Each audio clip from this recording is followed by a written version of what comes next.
Extraordinary Popular Delusions and the Madness of Crowds is a book written by Scottish journalist Charles Mackay in 1841.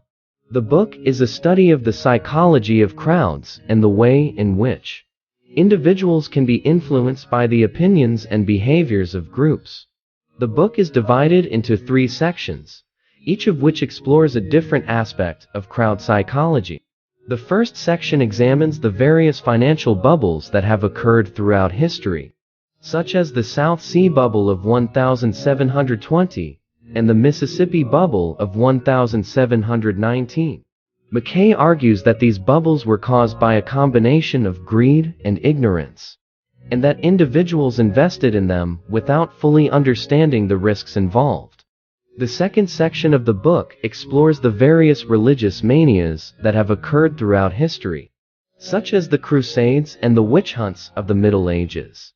Mackay argues that these manias were caused by a combination of fear and superstition, and that individuals were willing to believe in anything if it promised them salvation or protection. The final section of the book explores the various political crazes that have occurred throughout history, such as the French Revolution and the American Civil War.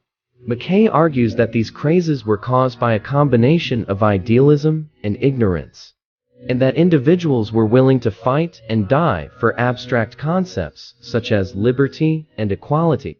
Throughout the book, Mackay emphasizes the importance of critical thinking and individualism. He argues that individuals should think for themselves and not be swayed by the opinions of others. He also emphasizes the importance of education, arguing that ignorance is the root of many of the problems that he describes. Despite being written over 150 years ago, Extraordinary Popular Delusions and the Madness of Crowds remains relevant today. The book is a warning against the dangers of groupthink and blind faith, and a call for individuals to think critically and independently. It is a fascinating study of human psychology and a reminder that the mistakes of the past can still teach us valuable lessons today.